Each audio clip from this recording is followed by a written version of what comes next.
Are you see? Gamble, just so you know, we are recording now. Right, okay. Just before you say, Just I got that.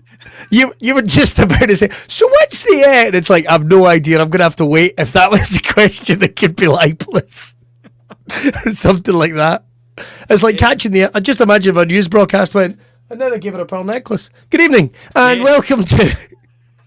Like More shit should happen like that. That would be better if people just. I was asking. See your setup. Yes. See, so where do you look when you're talking? I try. Now, this is something I've perfected from doing the stand-up gigs during lockdown. Is I tend to try and look down the lens. Right, because my lens is there. Yeah. I'm very aware that I'm talking to there. I get it. I don't think there's anything wrong with it, but I talk here, but I can see you out of my peripheral vision, so I kind of feel like I'm talking to you. It'd be good if there was a wee somebody. It's like, honestly, one day they'll have like, it'll be a screen with a thing in the middle of it or something like that. Just realise anybody watching us is just looking at my big rancid hands. So that's what I try to do, and it's like, so trying to be professional. Yeah. I guess, if that's a phrase. That is a phrase.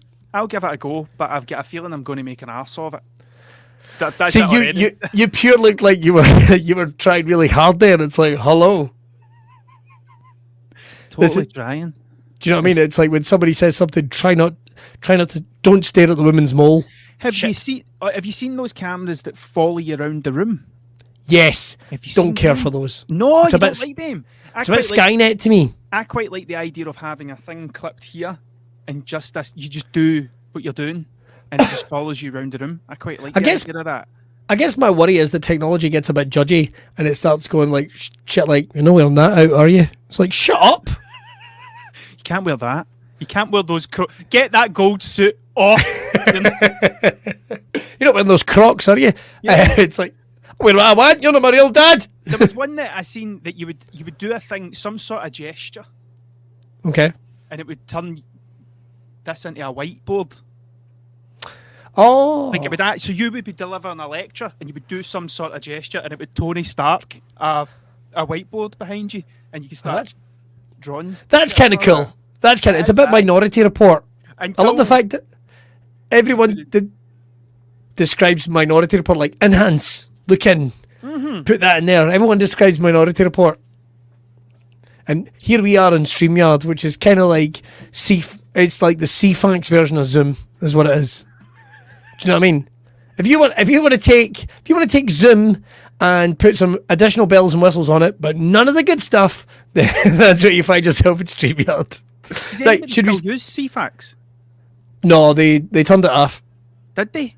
Yeah, they turned it off. Do you remember Bamboozled? I loved a bit of Bamboozle, mate. I loved a bit of Bamboozle. I remember that's where you used to book your holidays.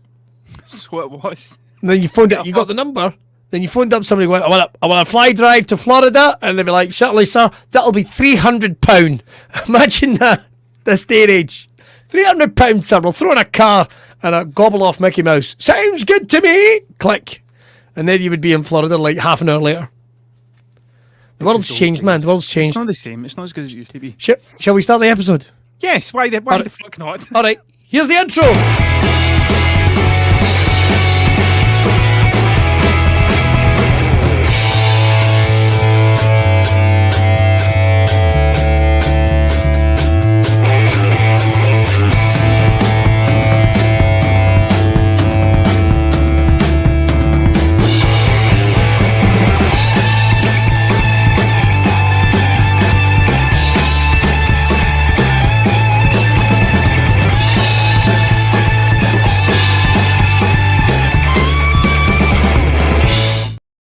How you doing, everyone? Welcome back to BRAWCAST. I was just double checking. CFAX is definitely off. Just double checking. As you can see, me and Tosh are kind of back in the intranet biosphere kind of a thing because we're both busy and we're in different places right now. I've got to say, Tosh, like, I think as studios, like, when you watch these things, I think we've got pretty good fucking setups here. Do you know what I mean? Yeah. I see these people that use the green screen. They should put the actual background as good. Just the actual background. This is better than GB News. Do you know what I mean? Take me through what you've got. All right. Well, I will welcome in. We'll start the podcast in a minute. Here I've got the Green Goblin. who is just coming in at the side of the pitch. A little creepy, but there we go. Yes, sir? So, how you doing? I am busy. Away you go. Did you hear that? Did you hear that? That was the most that was the most subtle way of trying to get. So, how you doing? It's like, that's what he said. My 6-year-old son. So, how you doing? It's get. I've got the Swamp Thing, of course, or Mr. Gills, and Colossus up here as well. So there we go. I've got loads. I've got the ones that won't stay in the door. I've got my Joker picture. The one stay in the door. Batman Joker picture. See? That's everything. And then I've got Laugh While You Can, Monkey Boy, which is from one of my favourite movies, Buckaroo Banzai. That's John Lithgow right there. So it's an eclectic mix of I'll tell you what, a weird shite as well. It's a load of shite. I've got my fart ninja, which I think he's out of batteries. He's off.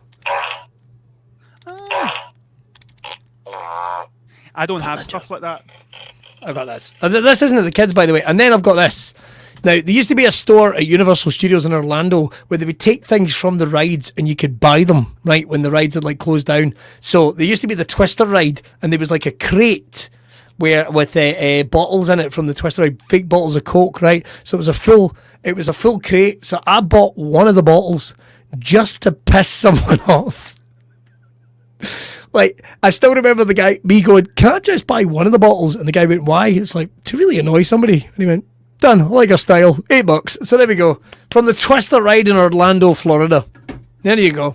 There you go, cool. Load of shite. Welcome to this episode of BRAWCAST. It is a little different, as you know. Me and Tosh are going to be answering some of the questions and topics you guys have sent in from the Brawl universe. I don't know, it's about 40 minutes or so just to get you through your day. Mr. Tragic, I'm Billy Kirkwood, relax. It's the same for everyone. And I'm here with Mr. Tragic O'Hara. As you can see, artist, raconteur. You can put you in any box, man. You must be a nightmare when answering forms in terms of you. It's like... I just choose not to do forms. I just don't do them. Just don't do them? You just walk up? Hate forms. Yeah? You just walk up and go, passport, mate. Passport. You know, on that there, and it's only because I know I'd get to go on holiday. That's the only reason I would ever fill in a passport form. Is for that. I've still got one of the red ones. What colour are they now? Still part of the European Union. Oh, they're blue now, aren't they? They're blue now. We're not going to get into any political chat on the show, but they're all blue now. There you go. Do you want to see it? I've got to try. I guess I've got to kind of cover up my details just in case someone tries to steal my identity. Check that out. Yeah, man. Last seen on foot, heading. My son's passport photo is really, really bad, but because when he was getting it done, he was warned under no circumstances. You can't smile, you can't pull any faces, you can't do any of that, and it genuinely looks as if somebody's just punched him in the ribs. It's the most terrifying thing. Like, I had mine done at the passport office, and I just kind of, I was like, stop smiling. Didn't know it was. You're just trying to pull every face. It's like, is this all right? It's like, no, look at the camera. No, but your shoulders are going to be straight. No, and your head. Oh my God. That's a total nightmare. It's a total nightmare. But in terms of BRAWCAST, of course, it's brought to you free each and every week by the sexy MFers over at Braw Beard Oils. Don't forget to get tickets for the championships, which I am still angling that Tosh is going to be a judge at. It's going to be immense. He's going to be there, sniffing beards, feeling the texture of the course. What does it involve? What is the judging of beards? Looking, mostly. Is that mostly? So the touching, I don't need to touch people. You're just. I think you can touch. I think you should touch, to be honest. Okay. Because what if you touch it and you go, well, that feels like angel delight. That's not right. That's not a good beard, that. You know what I mean? What if you touch it and it's like one of those cakes you keep seeing on the internet? Do you know there's actually a show on Netflix called Is It Cake? I'm not even making this up. The concept for this show is it a real thing or is it a cake? So is this a real Xbox controller, or has somebody gone to the time and wasted their life making it into a fucking cake? I refuse to watch that stuff. I refuse because the reason I pay a subscription to Netflix was to get away from reality TV. Nah. See that bog standard, rotten, fucking run-of-the-mill, formulaic, pish I didn't want to watch that, and then they're trying. There was another one I watched, but looked really good, and it was like this guy who was making. It was like people would send him ideas, and he had to make them with his team of people. Right. And I was like, oh, that's a fucking great idea, but it got a bit too American chopper. It got a bit that kind of thing. They all started. Oh, the fucking bike's broke. What are we going to do? Oh Jesus! We'll never be able to fix that bike. Like, no, remember, it's fuck all like the bike we fixed last week. Like that was totally fucking different. Like that shit. Pimp my ride. But exactly. When are they going to start doing ones? It's like this week on scaffolding. Doogie is raging. That would be tremendous. Yeah, Doogie is raging because he's not tied a cloth on the end of the pole. Somebody's going to lose an eye on that, son. Do you know what I mean? You only get two. You're like a pirate. You know what I mean? What else could you have? This week in accountancy. Where's the fucking calculator? Jesus. I think there is a market for real jobs. Well, either that or we can do game shows. And this week on Heads Down, Thumbs Up. I love a game show. That would be a good thing. Squid Games, the equivalent of Squid Games, but it's Heads Down. These are season 2 coming. So what you don't know is, spoiler, the whole first game, see, instead of the wee doll running around with a red light, green light, it's actually just a guy screaming Heads Down, Thumbs Up. They're well going to run out of games. And if you can't get exactly, Tig, what else have we got? Kiss Chase, Kiss Cuddle and Torture. Whose finger?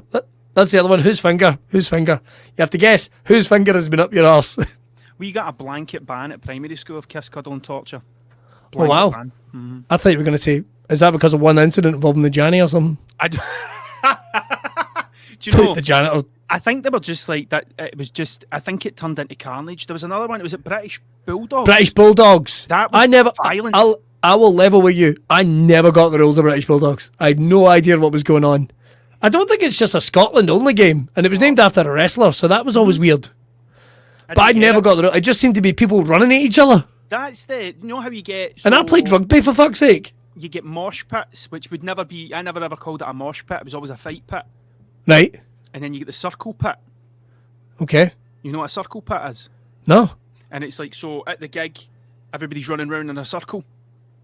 And then when it gets heavier, the music kicks in, everybody runs it in the middle, like a good circle. Yes. A good circle pit. But then there was the wall, where it was like people would line up at either side and just run full force into each other. Like that. That was British Bulldog. That's what that was, wasn't it? Just run into people. I always loved whenever you'd go to see like a metal gig and a mosh pit had started, but you'd always see the old moshers that would start it off going, I'll show these youngins how they do, and literally they're blowing out their arse within about 30 seconds. Jesus. Oh man. Jesus Christ, I had my silver wedding anniversary last week, for fuck's sake. I was at a CKY gig at ABC. A CKY gig? CKY, holy shit. CKY, and Clutch was supporting. Clutch were the first. You ever heard Clutch? Now, this is what I'll say. I think Clutch were good. I thought CKY were dog shit, but that's just one man's opinion. Just one man's opinion. So Clutch, that was the first time I ever seen a band, and I was like, that support band were, like, I loved everything they done, and ever since then I was like a proper Clutch fan. But I was there, and during CKY, there was a guy that was being a complete and utter arsehole. One of these top half, just smashing into people. Nobody could hold him because he was pure sweaty and covered in beer. And I'd drank a bit by this point, and I was like, he's getting it. I am going to shoot. His uppance is coming, and he pasted me. He absolutely wiped the floor with me. He was just running about the place. Anybody that came in, he was just ragdolling them out, and it was just like, oh, his uppance is coming, and I get killed. I went to a Slayer gig once, man. And it was one of the hardest nights I've ever had in my fucking life. and it was as like as a 30-year-old. Do you know what I mean? And like, I don't know, maybe when you're in a relationship and all that type of thing, it sort of turns into a night out. I still get excited, you know, when the lights go down at a gig and you're like, oh, this is going to be fun. And fucking Slayer were oh, Jesus Christ, Slayer. Mm-hmm. Get a real Slayer fan. Somebody's going to get eaten tonight. And it could be you. Me? Is he talking to me? Is he talking to me personally? Just getting fucking white. I was terrible. I left my wife to basically get ragdolled. There's no two ways about it. We were all getting ragdolled and separated, and it's like, you're on your own. Good luck. I'm sure you'll find your way to your feet eventually. Fuck that, man. Gigs, man. I remember I was at Tea in the Park one year. I think it was the Tea in the Park where the lineup was still palatable. I think the first Tea in the Park I went to was... Now, if anybody doesn't know what Tea in the Park is, a big music festival. It used to be quite good when it was in Strathclyde Park. It used to be quite good. I remember getting snuck in by my brother, and I'd know. But this shows you how young I was, right? Bare Naked Ladies, Alanis Morissette, Dog Star, maybe even... Fucking hell. And if nobody knows who Dog Star is, it's Keanu Reeves' band. Remember when Keanu Reeves got them? When everyone forgets this story, Keanu Reeves got to the centre of Glasgow, got on a bus, travelled out to Tea in the Park himself, got his accreditation, went and did the gig, and then came home. You are joking. That Keanu Reeves. He's even better now. I never knew that. I love that guy. He did. What a sweetheart. What a sweetheart of a boy. Yeah. I'm trying to think, who's the other band? Because there was another band I went, they were actually quite good. And I kind of followed them. But I love the Bare Naked Ladies, man. And Alanis Morissette. What a weekend. Oh my God. What was their song? What was the song that... Well, their big song was If I Had $1 Million, right? Oh, yeah, I remember that. But the, who was the other band? Oh, Ned's Atomic Dustman.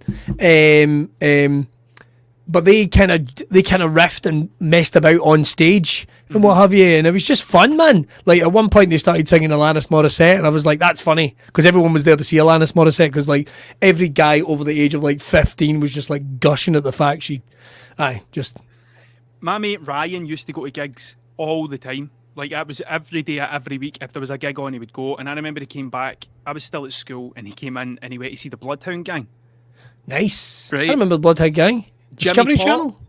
Yeah, I love the Bloodhound Gang. Jimmy Pop, who's the name of the singer, done this thing where he said, right, I want everybody to try this, and he spat up in the air, and then caught it in his mouth, and he was like, right, 3, 2, 1, and everybody done it, right? God. And he was like, you don't know who spits inside your mouth right now. That was it. He got everybody in the crowd to go like that. Ryan said it was just like fucking greeners. Oh God! And like, was that Tea in the Park? No, that was just in like the garage or something. Oh, thank Christ! Even worse, man. Everyone would be rancid. I still remember the best quote I ever heard at Tea in the Park was when I was standing in a queue for the toilets, and I heard a girl turn to her mate and go, "You know, it's time to leave Tea in the Park when your fanny's reeking." That's a direct quote. Direct quote, and I still remember to this day. My. What a delicate young flower. And we've been married now about 16 years, but the thing is... oh, man. Just making sure she's not listening. You got to take your shot when you get it. But music festivals are an absolute nightmare. I mean, I think Download's quite good now. I think Download's still quite a good festival. Never been? Never been. We've spoke about it, I don't know how many times about going, but we used to go to Wicker Man quite a lot. Cool. And apparently, I don't know, but it's like for families, Download's like pretty cool. Like it's yeah. I think so. Like... I've always tried to get in the comedy lineup, but because I was on the wireless at the time, I could never really manage it. So it's like, let's try and get on. Try and get on now, lads. Come on. Yep. But it's that way. I think like sometimes it's a case of like, listen, you get your ticket and you're expected to do 20 minutes, and it's like done. You know, it's like I think it's like a pitch deal, but it's like, yeah, it'd be nice to say I've played Download. I played Tea in the Park twice, technically, 3 times actually. Yeah, 2 of them I died in Mars, but one was really good. Comedy at a stand-up festival must be fucking weird. Do you know? Man. I'm full of crap. I've done it 4 times. 2 were good. 2 were shite. I remember one. It was like I did the so this is funny. I did the Thursday slot right at 1:00 in the afternoon, thinking this is going to be dreadful. But nothing was on. Nothing was open. Tent was full. Everyone was in a good mood. What a time! But I left going, guys, you're going to have such a fucking weekend. Imagine this, Tea in the Park. All the best. And basically all I got was, so what was the rest of Tea in the Park like? Somebody threw piss. I think somebody actively took a shit while making eye contact during one of the shows. It's just awful. And then one year did it and the stage was sinking. That wasn't great, but the gig was relatively all right. And I remember that they tried to went, this show needs to get done in an hour, boys. And it's like, why is that? Because the stage is sinking. All the best. It's like, fucking hell. One year was just awful because they went, let's put it on at 4 o'clock in the afternoon on a Saturday when everything's open. And I can remember standing on a stage. This is how empty the tent was, and being able to watch Huey from the Fun Loving Criminals. I could see him. I literally could look right at him going, what the fuck are we doing here, man? And I still remember somebody tweeting me going, saw you at Tina Park, it was shite. And I was like, fair. Fair. I was not great, but I was paid decently to be there, so go fuck yourself. Yeah. I was getting my attitude. Yeah. I'm fair. I wasn't that good, but I was paid for what I did, and I fucking deserved every single penny. You useless fucking stupid bastards. Honestly, what a fucking horror of a festival. I still remember, like, finishing the gig and going out into the arena. So this is like 5 o'clock-ish on the Saturday. And you know, like the opening scenes of Saving Private Ryan when they're getting on the beach at Normandy? And it's just pew pew and these people dragging their pals and come on, we're going to make it and all that type of thing and blood, and it was like that. I'm not even joking. I still remember like a guy dragging a crying girl and just being like, what the fuck? There's me in my bag going, what the fuck is going on?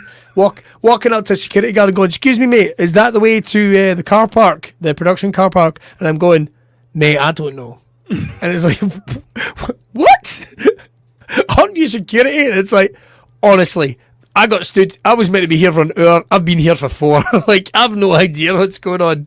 Fucking hell. I nearly went, mate, do you want to come and leave me? And then as I'm leaving, I'm leaving, I noticed this guy just sitting in a chair, staring at a tree with a high-vis vest on and a clipboard. And it's like,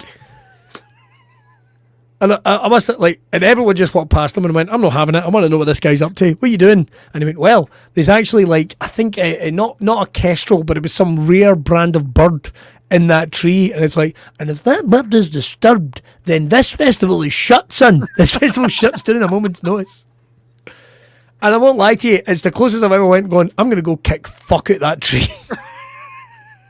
Because I think this festival should get bombed from fucking orbit. It is a horrible festival. I'm glad it's gone. I only went the once, and I remember when I went, it was Foo Fighters, James Brown, Queens of the Stone Age, Snoop Dogg.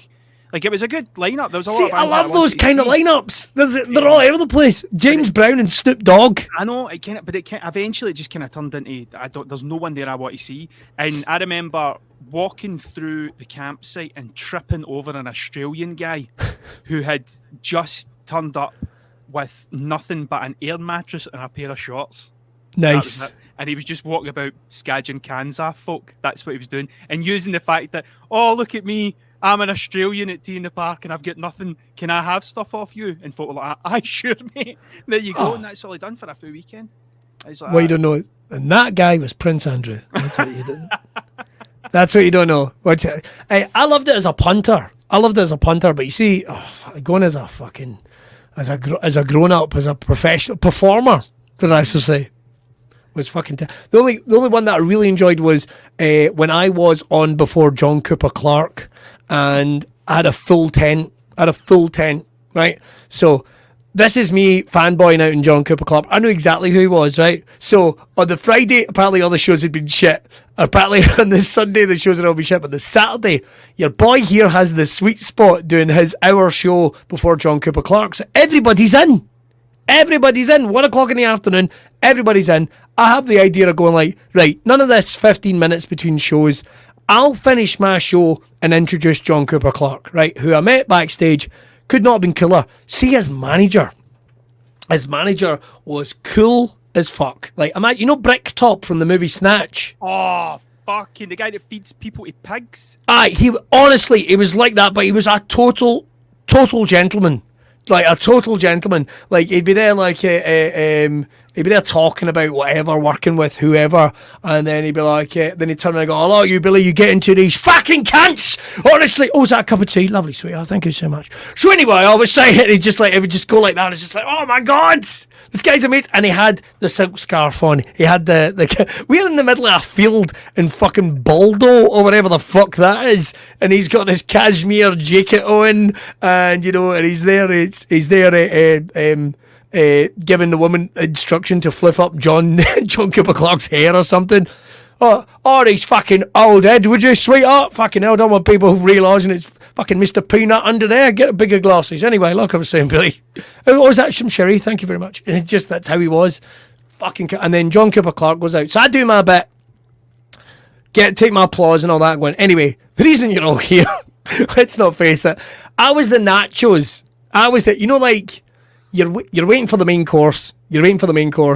Somebody's not brought your steak pie yet, but they brought nachos. Somebody's is going, fuck's sake, and other people are going, fucking yes, free food. Do you know what I mean? Like it was kind of like that.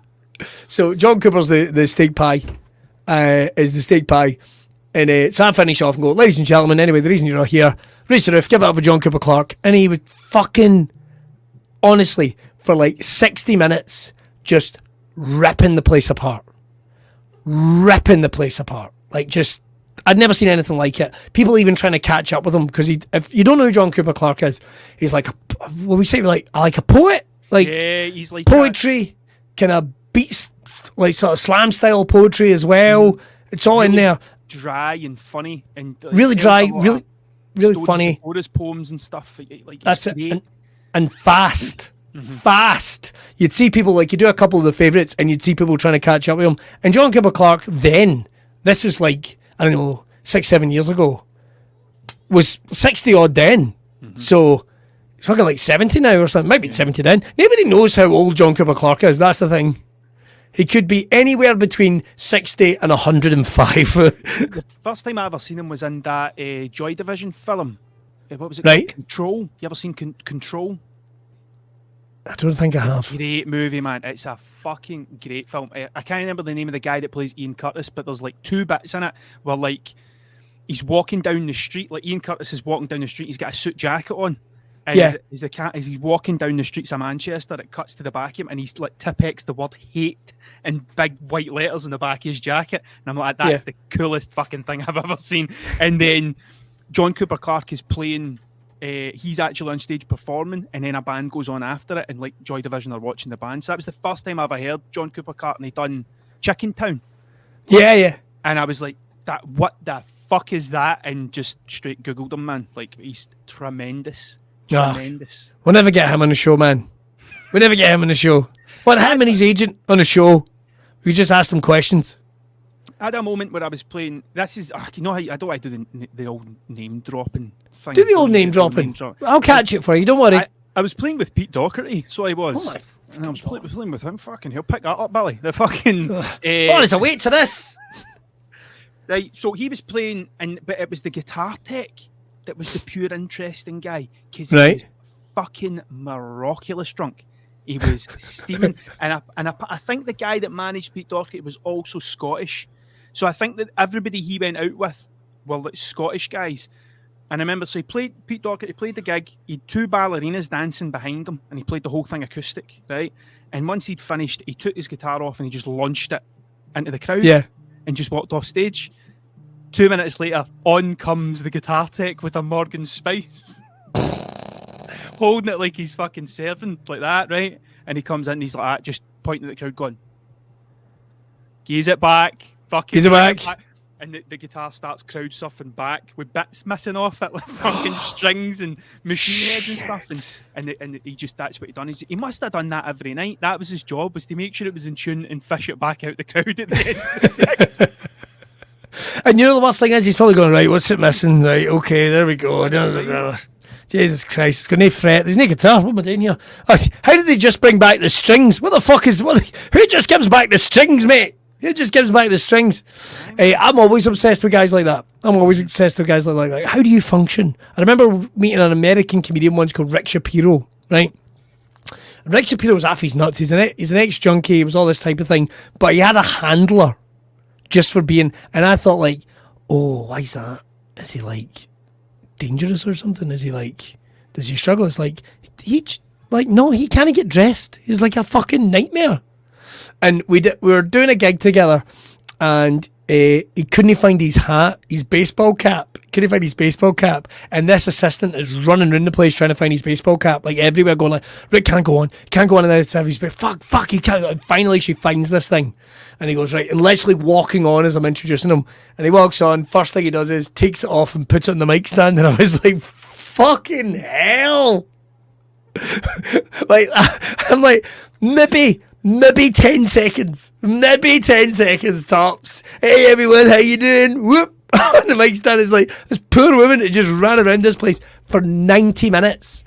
90 minutes. No being able to find this thing. No being able to find this thing. Excuse me. I'm going to run invasion. Right back. Okay. Did you ever hear fucking that story? Got a fucking rabbit. Did you Got a ever hear fucking that rabbit. story about Marquis Smith at Yes. the ship? And what happened? Yes. So did you ever hear that? Did I ever tell you that story? No, I don't think so. So it was he played the Magnum with a fall. Okay. So he did Now, Marquis if nobody Smith. knows what the Magnum is, it was a leisure centre type venue in Yes. Ayrshire, where It was we the- both are. It was the biggest leisure centre in Europe at one point. Fucking And yes. There was a sign outside Heathrow Airport telling you how to get there. How many miles to the Magnum? Seriously, that's how Outside big- Heathrow Airport. Outside outside Heathrow Airport. That's how big the fucking Magnum was. So the Magnum had Either that, or it kind of says that everything between Heathrow Airport and like John O'Groats was fucking pish. That's, you know what I mean? I'm a proud Ayrshire boy, but come to fuck. Imagine you drove 500, 400, 600 miles, whatever it is, and fucking you want to go in the Mighty Monster, like get a slush puppy. especially when you could just get a plane to Glasgow. Do you know what I mean? Just get a You plane coulda- to Glasgow. You could have got the plane at Glasgow and drove from there. But there was but some of the biggest bands ever played there, the Clash and fucking the Smiths and like all these bands. Like, people don't believe me how many bands played there. But Marquis Smith played, and Marquis Smith was notorious for just not playing. I played with Marquis Smith once, and he played 3 songs and stopped and walked off stage, and the band kept playing. Yes. And folk were running off and going, "Are you coming back on?" He's like, No. I love stuff like Eventually, he sung the rest of the thing from the side of the stage and just refused to go out so people would see him, right? But Willie Freckleton, who used to put the gigs on at the Magnum, had said, Marquis Smith's away for a pint at the ship. At 8 o'clock, I don't care if he's just bought a pint, you bring him back. And he sent 2 security guards down with him. So Right. Marquis Smith sitting drinking his Guinness in the ship. 8 o'clock, the bouncers put a thumb under each oak stick and drag him on his tippy toes past all the people who are waiting to see Marquis Smith. But that's what you want. That's what you want. You want him living up to the reputation. You always want him getting dragged past handcuffed, going, "Don't worry, folks, the gig is definitely fucking happening." This motherfucker. There was a comedian called Malcolm Hardy, right? You probably don't know who Malcolm Hardy is, but he used to run gigs. Used to be in the infamous Tunnel Club in Manchester and all that type of thing. If you've ever seen people do it's like 3 naked guys and they're covered with balloons and they're going da da da da da, and they do the switch. That was him. He was one of those guys, right? Now, I'd heard all manner of stories. I'd heard about pissing on sleeping audience members and all manner of stuff. But I only got a gig with him once, and that was at Keele University just outside Newcastle, right? And I'd heard the stories that he could be a wee bit trouble. And I remember the guy came in, and I'd only just started, man. I wasn't long into it at all. And the guy that was running the gig came running in, and he went, "Do you want paid now, or do you want paid after?" And he went, "If you pay me before the gig, I'll just fuck off." It's like, there you go, there's your money. Right, so, and he fucks off. And I don't know, I go to the venue, I go get a drink and all that type of thing, come back later on, and he goes, "Where's Malcolm?" And the other act went, "Well, he did warn you." he fucking got in his car and went him. Got in his car and went him. I love Just stories like that. Because what happened was a guy he handed him 200 quid, and like if you break it down, now you can turn around and say that's unprofessional as shit. I'd also heard he got caught wanking into a woman's shoe, and it wouldn't stop. But that's neither here nor there. That's neither here nor there. But and apparently he was like, "What? You might as well let me finish." And so different. We don't have folk like that now, Josh. We don't have folk like that now. Everything's too safe. Did you hear that one about Neil Young? One of my favourite things ever, MD's ever done.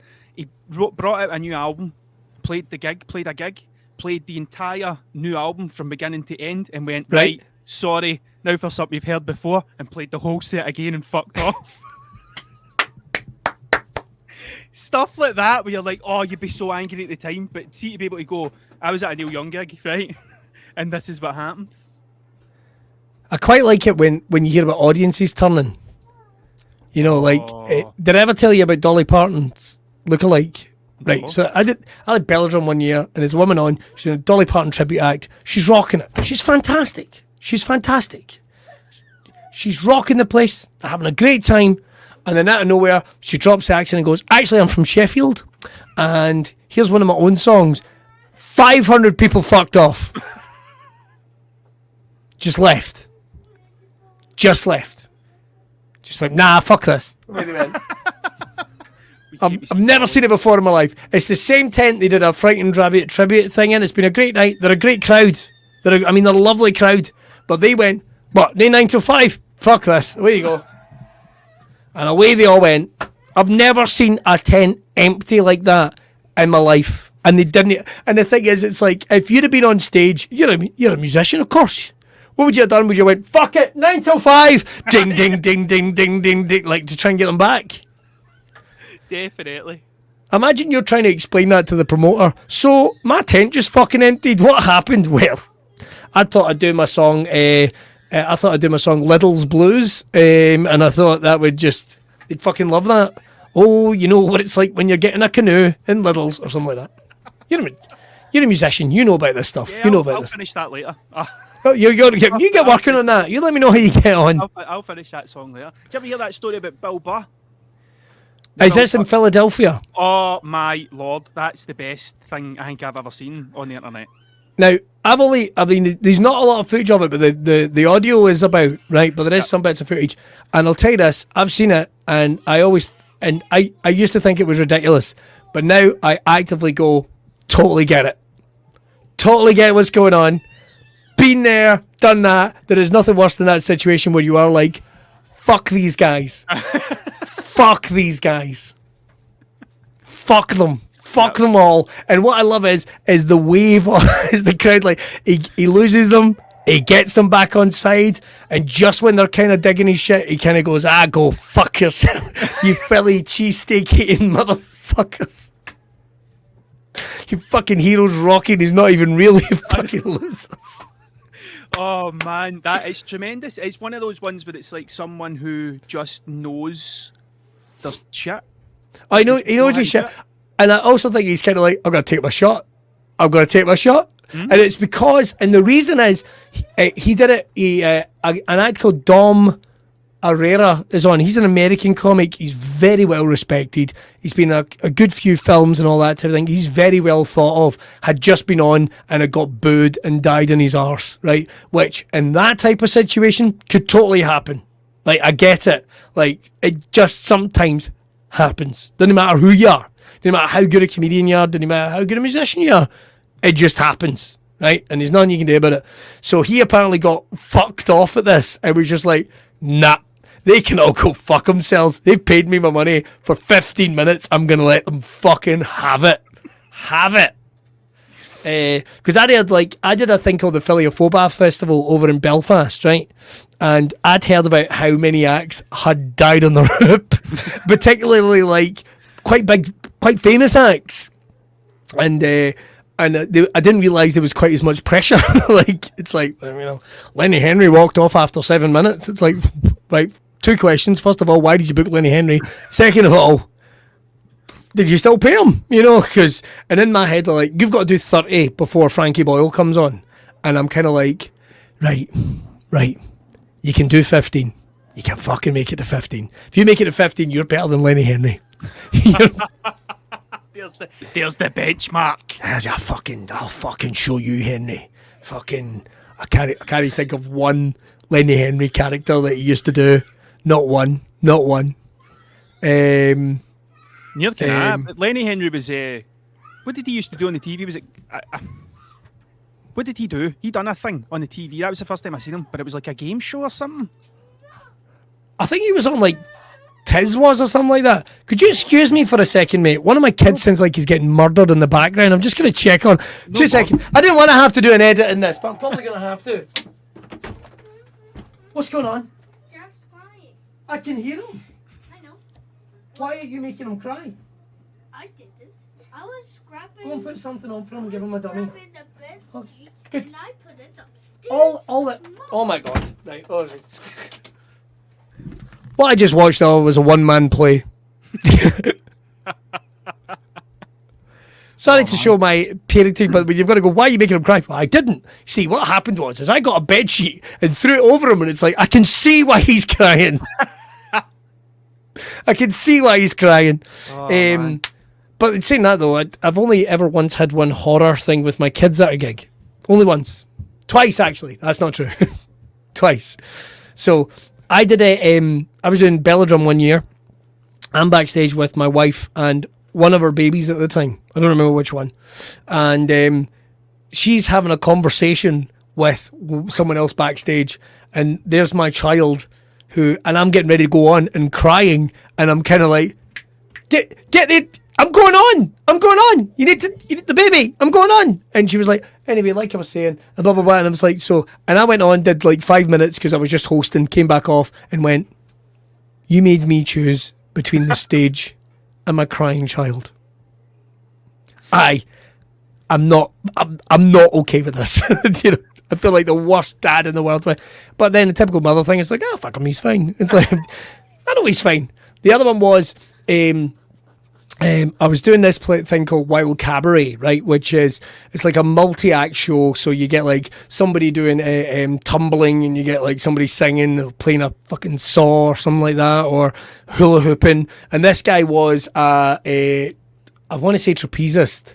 Like he did this thing where he like hung upside down from up on high, and some of it's quite dangerous. And my wife went with her friend. We'll call her Debbie. That's not her name. Because in a second I was like, I could just call her by her real name, but I'll not do that. And her instructions are, do not let go of the baby. Do not let go of the toddler. Do not, under any circumstance. Now, I am backstage, and although I come out to watch because I'm still concerned, and I'm watching the show, and literally when this guy goes to do his big move, she goes, let's go, and goes, ah! Guess where my kid heads for? Oh man. Heads for the stage like a bull at a gate. And I've literally got to grab him in front of everyone. The host of the show grabs this random child and drags it off. I felt bad that I had to come on after him, and first of all I had to apologise, and I had to come on after him going, just so you all know, it's my kid. It's my kid. Don't go worrying about it.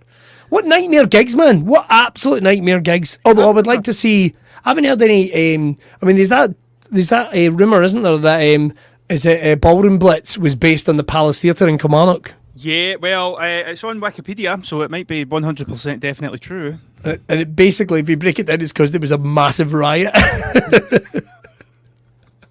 So it was like, oh, it's something to be proud of, isn't it? That there was a massive riot, and now fucking Sweet or whatever it is turned it into a song. Yeah, totally. I've never had any nightmare gigs with like kids. My kids involved. I stopped gigging. Yeah. For the time I had kids and stuff. But there's been a few points where I've been like, I'm just going to need to let them do this. Yeah. And then deal with the shit later. We went on holiday one time. Our first abroad holiday to Spain. And the hotel room we were staying in, for some reason, all the doors had buzzers. Right. It was like an outside kit. It's wee pool and stuff, but all the buzzers were really low down. And my kids get up 5 o'clock every morning. Like that was it. And it's been that routine forever. which is why I have a face like this, because I'm up at 5 o'clock with aim just jumping on top of me, right? Right, they're with you, brother. During the holiday, like we were like, right, get them dressed and get them out, right? And the first day we opened the doors, they just ran up and down the hall, ringing every single fucking buzzer the whole way down, right? Try to say, don't touch the buzzer, don't touch the buzzer, try to chase them, and a pair of flip flops like a total fanny. And it just got to the point where it was like I kept forgetting about the fucking doorbells. So by like the third day, I was just like, fuck it, like. That'll just need to be the way that it happens. I can't catch the two of them. Folk are getting woken up. That's it. But it's like when people do, you'll never understand it unless you have kids. Like sometimes you just want like some adult attention or some adult conversation. Like topics only adults talk about. Like what's your favourite hob on the top of an oven? That type of thing. Do you know what I mean? Everybody's got one. Everybody's got one. Top right for me. Top right for me. Way from the back. Nice. Bottom left. I think. Fair dues. Nothing wrong with that. My favourite one. Dangerous, reckless, but I like your style. I like your style. But it's like I've always said, like it's like, and I get it. Like you see mums and all that, like talking away, going, "I know it's terrible. Did you do that?" The kids are quiet. They're either up to something or they're dead. Fuck, I'll chance it. What were you saying? You know, just for that break, that respite. It's just part of life, man. Just part of life. Right, I tell you what, before we finish off this episode, got a couple of questions sent in from the Brawl universe. Are you ready? All right, okay, cool, man. Right. Adam Allison, double A. Morning, Adam Allison. Wherever you're listening to this, what time, double A. He has said, what is your least favourite word? I think I know what mine is. Go for it. Pluck. Oh. Pluck, because if you know what a pluck is, it's a spot. But you see the way, if you're a teenager or anything like that, people are going to make fun of you because you get spots and you can't fucking help it. And it's like, oh yeah, you got a wee pluck in there. Fuck you. Like, honest, adults can go fuck themselves. That's all I've got to say. Giving the kids and teenagers a hard time when our fucking hormones are all over the place and we look like a fucking, I don't know, mumps-riddled, syphilis-riddled Pokemon and fucking just spots everywhere. Yeah, we pluck. It's just the most... And spots are shite, man, because you'd like get them in your eyebrow, you'd get them just in random... Get them right in the middle of your fucking nose. What the deal is with that? You couldn't go to school, man. See if you had a spot in the middle of your fucking nose. Do you know anyone that watches the videos, the spot-busting videos? I've watched one from time to time. Are you into them? I wouldn't say I'm into them, but I've seen them. Some folk that are really into them, man. Like, really into them. But sometimes it's when it's like a fucking bowling ball. And you just go like... Pulling like jet black hairs. How did it get to that point? Do you know what I mean? When was the last time you looked at your neck? Have I got a hump? Have I got one? Have I got one? Everybody had a pal that had a big bump. Or dad had a bump, or a granddad or an uncle that had a big bump on their head somewhere. But these days you're like, oh, we better drain that. We better get it to Dr. Pimple Popper and fucking open it up, a mouse comes out. Oh my God. Get it sorted. I don't know what my favourite word, my least favourite word? Least favourite? I don't know. Moist. What was that? Moss. Moss, as in a Rolling Stone gathers no moss? Yeah, like that, moss. I just don't like that word. Nothing against moss. I just think there's a better word for it. We could definitely, as a community, come up with a much better word for moss. Green, rock pubes. That'd be... There you go. Got it in one. Rock pubes. You got it in what? Rock pubes. That's rock exactly pubes. what it is. Ribs. You call them ribs. It's like ribs. A Rolling Stone gathers no ribs. What's ribs? Rock pubes. What are we talking about? Who was the first person that turned around and went, moss? What the fuck are you talking about? What kind of word is that? Moss, what are you on about? Moss, that's what we'll call it. It's a theory. So there we go. To answer your question, Adam, our question of the week here on BRAWCAST, what is the least favourite words? For me, it's pluck. For Tosh, it's moss. But we fixed it. We fixed it. Yeah. Ribs. Next time, they need to do something about this boat. It's covered in ribs. Right, that's all we got time for this episode of BRAWCAST. Just a wee quickie one today. Me and Tosh will hopefully be back in the same room next time. We are coming in satellite.